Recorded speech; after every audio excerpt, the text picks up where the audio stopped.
Viral বিষয়টা আমার কাছে একেবারেই দীর্ঘদিন পরে কাজ করছি না। আমি কাজ করছি, এর মধ্যেও শর্ট ফিল্মের কাজ করেছি, তারপর কয়েকটা ওভিসিতে কাজ করেছি।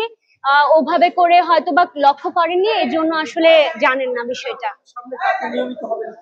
আমি নিয়মিত আছি। আমাকে নিয়ে কাজ যারা করবেন তারা চিন্তা করতে হবে, তাদেরকে ভাবতে হবে, আমাকে নিয়ে পরিকল্পনা করতে হবে, তাহলে আসলে আমাকে দেখা যাবে।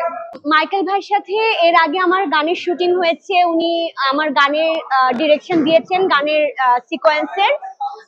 এটা কত নাম্বার কাজ সেটা বলতে পারবো না, তবে তার সাথে সিনক্রোনাইজের জায়গাটা ভীষণ ভালো, এবং তার ডিরেকশনে আমি স্টেজে পারফর্ম করেছি, আমি অন স্ক্রিন পারফর্ম করেছি।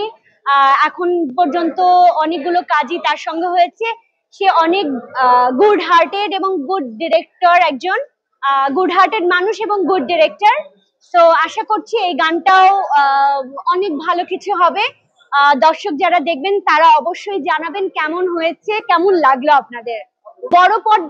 আমি বড় পর্দার আর্টিস্ট। আমাকে যখনই ডাকবে কোনো বড় পর্দার জন্য, আমি always ready to do this.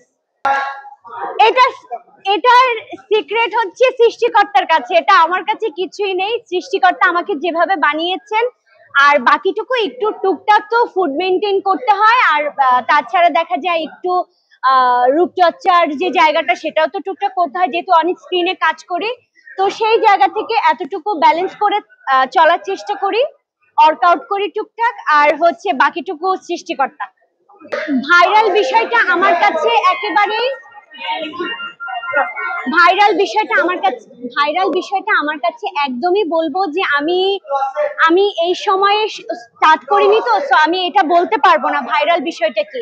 আমার কাছে কন্টেন্টটা ইম্পর্টেন্ট। কন্টেন্টটা আমি কতটুকু দর্শকের কাছে ফুটিয়ে উঠাতে পারছি সেটা আমার কাছে ইম্পর্টেন্ট।